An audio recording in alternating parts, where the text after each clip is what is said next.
Hello and welcome to another Paint to Learn. Again, you're going to need some watercolour paper, different size brushes, pencil, water and paint. Once you've gathered all your items, we can begin.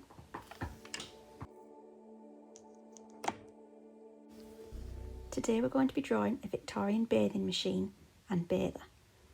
So start by drawing a circular head shape to one side and then we'll create the rough outline of our body.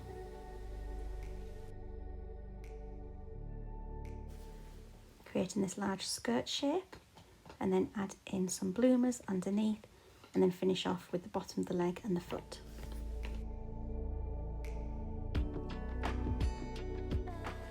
Now draw the sleeve and position in an arm.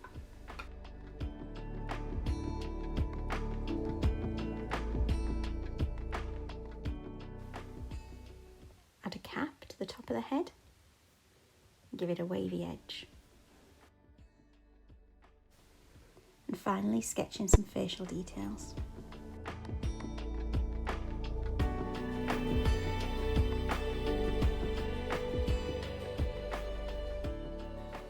Next we're going to sketch out our bathing hut, so start by positioning a rectangle over to one side. Add a triangle to the top and another rectangle for the door. Bathing machines were popular in the seaside British resorts during the Victorian era and were designed to protect swimmers' modesty. Now we're going to use diagonal lines to create the side of the bathing machine.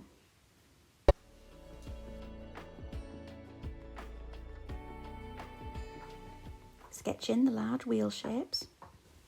The bathing machine was a small wheeled hut with a door on each side. Members of the public would enter on one side and then the machine would be dragged down to the water's edge, often by horses. Use a light wash in a sandy yellow to colour the top half of the background.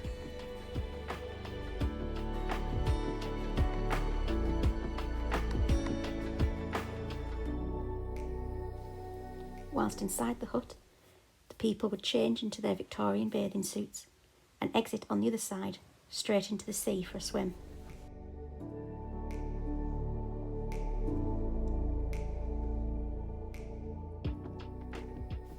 Then go in with a light blue wash to represent the ocean.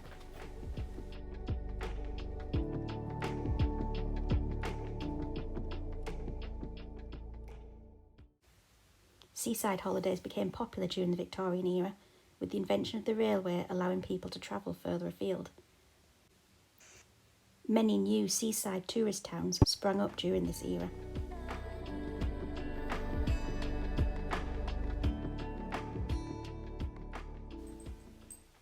Once dry, use a light brown to colour the bathing machine.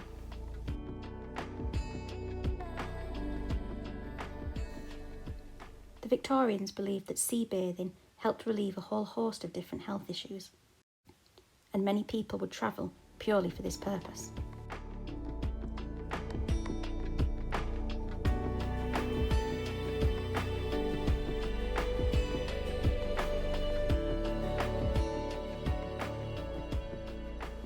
As well as sea bathing, many of these beach holidays would have also included walking along the promenade in their full finest clothing, watching Punch and Judy shows, or even walking along a pier.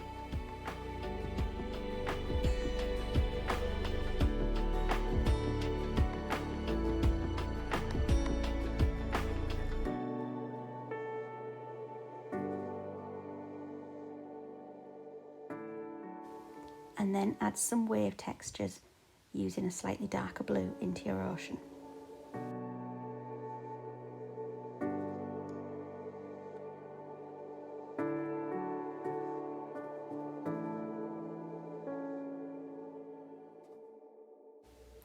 Allow to dry again, and now we're going to decorate the bathing machine. You can use any colour, but I've chosen a deep red. Firstly, you want to paint the roof, and make sure you go down the other side of the triangle to create the pitched roof effect.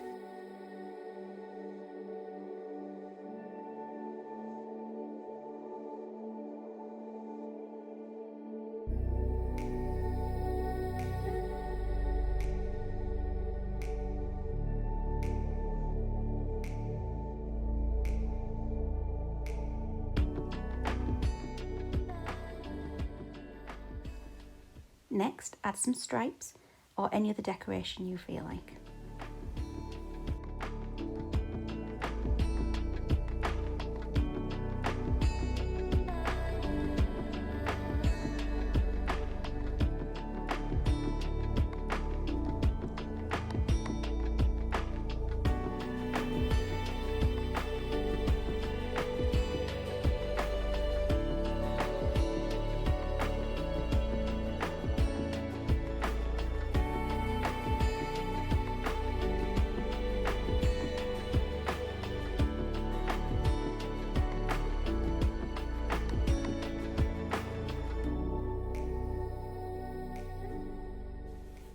Next, we're going to paint the girl's bathing costume. These are traditionally red, navy blue or a dark green colour.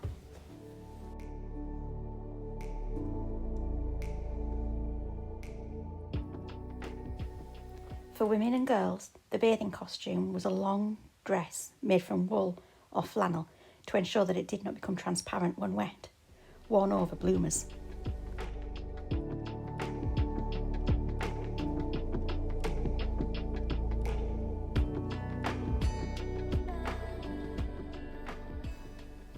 Use a brown for the skin tone and simply add as much or as little water as you like to create the desired tone.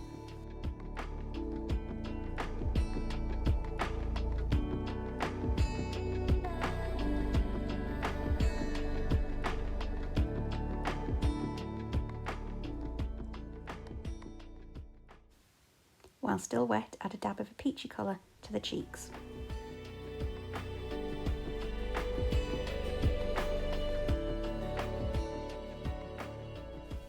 Women would often sew weights into the hem of their dresses to prevent them from floating up in the water.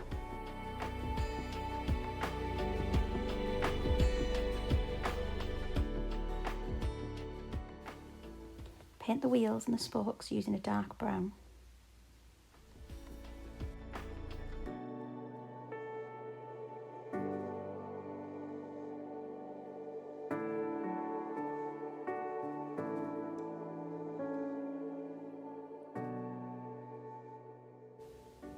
To go swimming, men would have worn a full bathing suit with short legs and short sleeves, and often striped.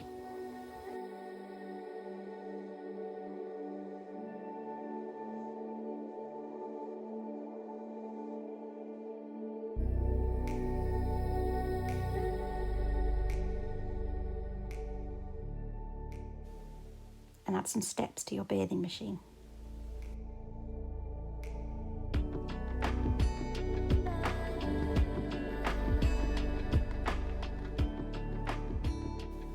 Next, using a darker brown, we're going to add some definition to the face. Go over the main lines around the ears and nose, and then get some extra water and blend these in.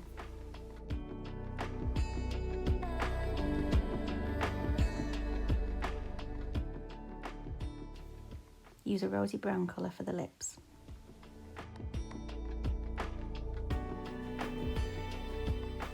Take a light blue to add some detail and outlines to the areas of the bathing costume that are white, the bloomers, the mop cap.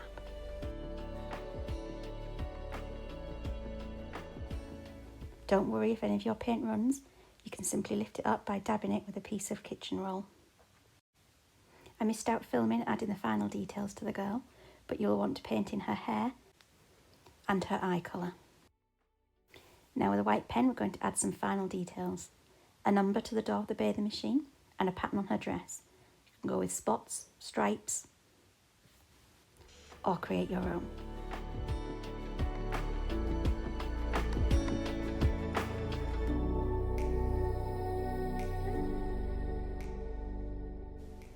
Also using the white pen, we're going to draw in the tie front of her dress. So we're going to put in the knot and then the shoulder parts.